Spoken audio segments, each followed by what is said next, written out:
Hi, and today I wanted to talk about grief and loss and how we can bring self-awareness to it and look at where we feel grief and where it comes from and how we are expressing it and processing it and bringing an acceptance to it. Because grief is loss. It is the loss of things that we had in the past, and it is also a loss of things we could have had in the future that can now no longer happen. So a loss encompasses all of this time frame of both past and future things that we can now no longer have. And that can be very powerful, and grief can be expressed in many different ways. Often it is a lack of control. We have now no control over the loss we've just experienced. And this can come out in many forms. Anger, for example, is just one expression that is sometimes termed as anger is just unexpressed grief. And a lot of grief counselling looks at the different ways in which grief is expressed and works through them. But self-awareness can be useful in bringing our awareness to where we're feeling the grief, what emotions are arising and how it is being expressed, which in turn allows us to bring an acceptance to it and to start healing properly. Because grief can be a very powerful thing, and I think a beautiful way of looking at it is grief is a love that no longer has a place to go. At the basis of it, grief is this love, and it no longer has a place to go because the thing that we loved has now gone, whether it be a relationship or a loved one that has passed, a pet that has passed, a friendship that has ended. All of these different things are all valid and powerful in the grief that can be expressed from the loss of them. They can all be overwhelming and physically painful, the loss that we feel, and this loss is grounded in this love that now has nowhere to go. And being able to look at that can sometimes help in being able to look at our grief with a awareness and gentleness that it comes from a place of love. Because sometimes grief can be so powerful and overwhelming and physically hurt so much that we risk hardening our hearts to love. And we think, I can't ever feel this pain again. I don't ever want to feel this pain again. And we harden our hearts to love and to life and to be able to have another relationship or get another pet or be close to our loved ones because of this fear of this pain.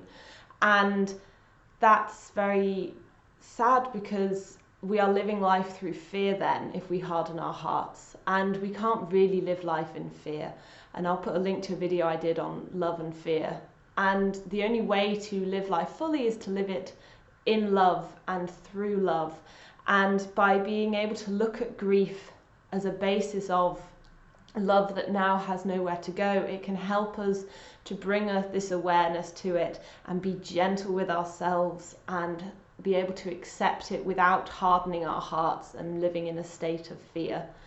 And a useful way of looking at it is looking at the fact there's lots of different layers of grief as well, and that the head and the heart can sometimes be in very different places. Our head can be understanding everything and processed it and have moved on and feels fine, but our heart is in a very, very different place, and self-awareness allows us to recognize that, and that there are many different layers of grief, and self-awareness allows us to sit with that, look at the different places where we physically feel that pain, and addressing our grief almost like a small child.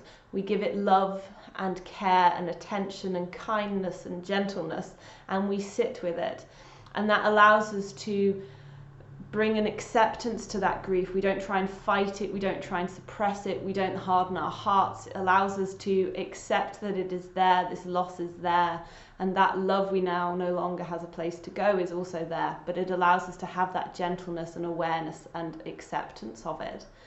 And it allows us also to bring an awareness to impermanence, and it's in a lot of Buddhist thought of that nothing lasts forever, but that's okay. And Thich Nhat Hanh gives a beautiful example of a flower, and that a flower doesn't last forever and one day it will be gone and die, but that's almost what makes the flower more beautiful and more amazing, that we can cherish it and look after it today, that it is here today for us to be able to do that.